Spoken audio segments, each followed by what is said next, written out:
Alors bien sûr, pour enlever le couvercle, ici on a deux petits clips ici, un de chaque côté. On prend le tournevis et on commence à lever. Mais bien sûr, ça retient. Qu'est-ce qui retient en fait? C'est la durite qui est derrière. Alors attendez, je vais le tourner de l'autre sens. Voilà. Voilà. C'est cette durite qui retient en fait le couvercle. Hein. Donc, sinon, on peut tout sortir. Attention, pour ce type de machine, il faudra être très vigilant parce qu'en fait, on a ici, si vous voulez, le genre d'anode, enfin de chauffe. Elle est maintenue par des ressorts ici. Donc, on verra ça après, je vous montrerai. Il y a deux ressorts en haut et deux ressorts en bas. En fait, c'est des ressorts en tuyau, là, en tube. Donc voilà, on verra ça. Et donc là, effectivement, ici, on nettoiera cette pièce-là, hein, celle que j'ai dévissée en dessous sur le couvercle. Voilà. On va y aller progressivement. Hein. Et bon, je vous montrerai quand tout est démonté, c'est quand même assez complexe comme truc. Mais je vais déconnecter la durite ici. Alors, je vais voir si on peut le faire en direct. Pas évident parce qu'il faut avoir des mains de fée là.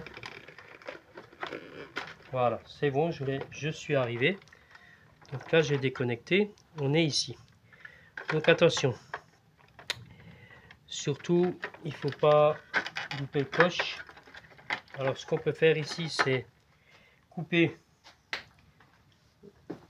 le rison. Par sortir ça. Donc attention de ne pas couper la durite. Hein. Voilà. On a coupé le rison. Il faudra en remettre un, bien sûr. Là, je déconnecte.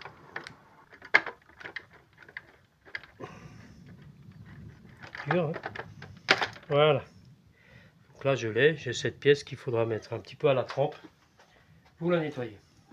Et donc maintenant, je devrais pouvoir sortir effectivement tout le système. Voilà. Voilà, tout est déconnecté. Voilà, ça c'est quelque chose qu'on va pouvoir nettoyer vraiment proprement. Donc repérez bien les choses. Donc celui-ci c'est bien celui-là qui va dans le couvercle. Hein. Et celui-là il va en dessous. Donc faut pas se tromper. Donc toujours faire des photos. C'est donc voilà.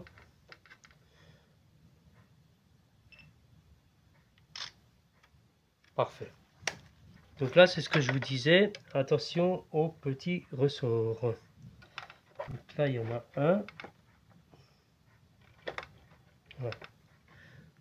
Je sais pas si on voit. C'est des ressorts tubes. Hein, voilà. Donc, il faudra bien retrouver les emplacements. Donc là, il n'y en a que un. Puisque l'autre côté, dans le couvercle, ici. Donc là, on a l'emplacement de ce ressort. Hein. Donc voilà, en principe, c'est comme ça. Voilà.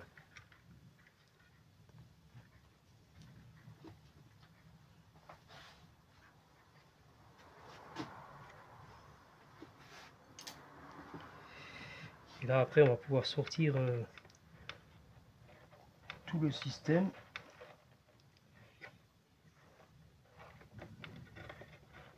Et bien sûr, on va accéder à cette fameux contacteur pour le flotteur. Que je vois déjà un petit peu mieux. On verra une fois que j'ai enlevé ça. Là, on a la chaudière qui est complètement démontée. On peut très bien sortir, voilà ici.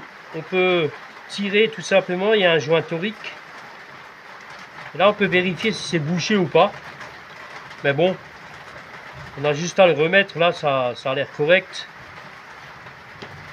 On le reclipse.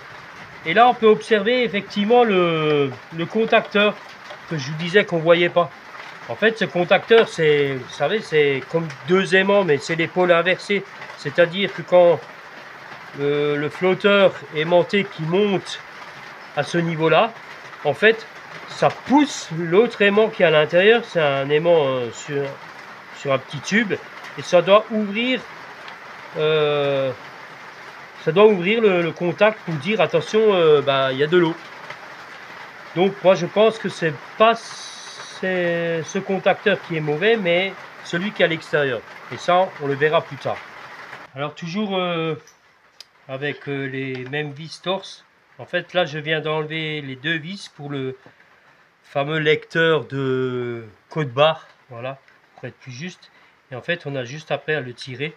Et donc là on a le lecteur code barre avec la fameuse nappe qui est très fragile. Donc ça, je vais le mettre de côté parce qu'en fait, il ne faut pas le nettoyer avec des produits très agressifs. Hein. On va le nettoyer légèrement. Voilà. Et comme ça, je vais pouvoir nettoyer effectivement tout ce qui est là. Là, il n'y a plus que du plastique, il n'y a plus d'effet électrique, il n'y a rien du tout. Donc voilà. Là, on peut enlever le système de couvercle qui était là. Voilà.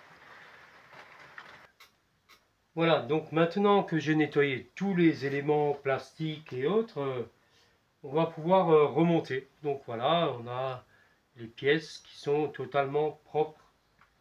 Toutes les pièces, comme je vous disais, il faut absolument nettoyer tout ça.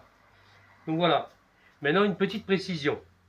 En fait, il y a vraiment une guerre là-dessus avec l'histoire du vinaigre blanc et ainsi de suite. Alors je vous explique. En fait, quand on fait un démontage comme celui-ci, on peut se permettre de nettoyer, laisser à la trempe quelques secondes, quelques secondes, 2-3 minutes dans le vinaigre blanc.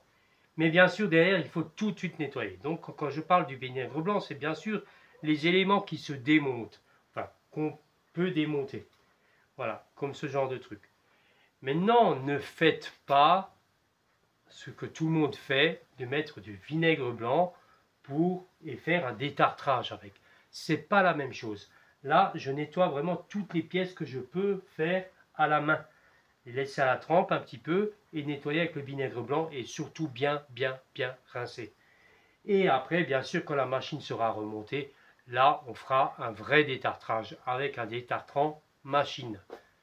Alors, retenez bien ça. Après, bien sûr, il va y avoir des gens qui disent non, c'est pas vrai. Si, croyez-moi, par mon expérience, je fais comme ça et je n'ai aucun souci. Alors voilà, j'ai remonté la machine volontairement. J'ai pas mis les parois sur les côtés pour voir comment que ça marche. Et effectivement, mon diagnostic du départ était juste. Bon, le fait d'avoir tout démonté, c'est très bien parce qu'on a vu un petit peu comment ça marche et on a nettoyé à l'intérieur. Tout ce qu'on a fait, c'est pas anodin. Bien sûr, l'aimant, l'extérieur, c'est celui-ci qui est foutu, c'est pas à l'intérieur. Et donc, j'ai la chance effectivement d'avoir eu cette machine de la copine d'Esmeralda.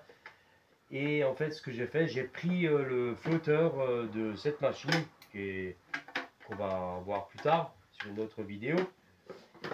Et je l'ai mis sur celui-ci. Donc voilà, celui-là, ce flotteur, il a l'air très neuf.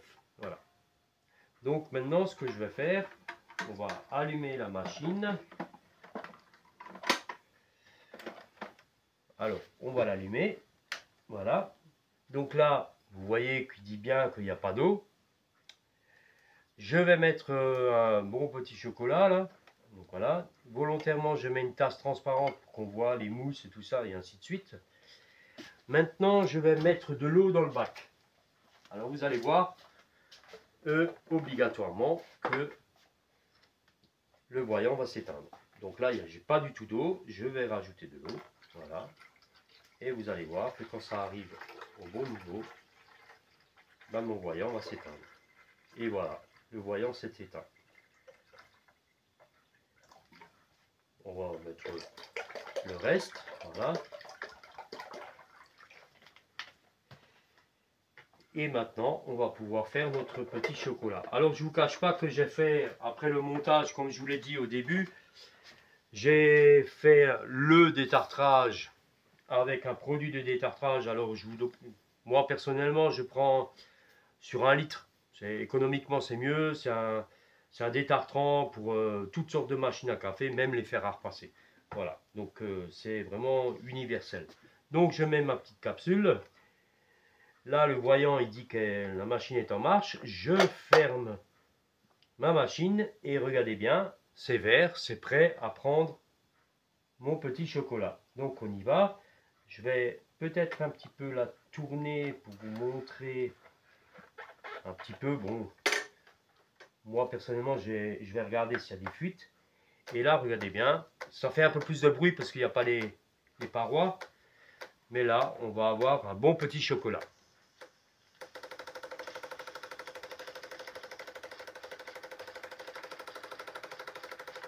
Voilà. C'est parti. Donc tout va bien. Voilà, le chocolat est cool, très très bien. Ça fait une belle mousse. Voilà. On y arrive. Normalement, la tasse devrait suffire. Hein. Voilà.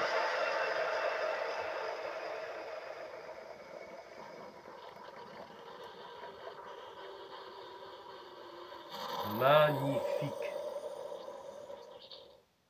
Et voilà. On a un bon petit chocolat. Une machine qui marche très bien.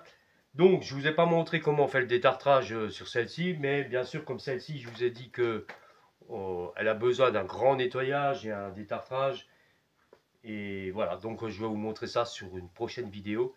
Mais celle-ci, on peut dire que voilà, notre panne est réparée. Donc l'avantage, c'est effectivement, c'était d'avoir un autre aimant sur l'autre machine. Donc je peux facilement maintenant commander cette pièce qui coûte une somme dérisoire de 10 euros.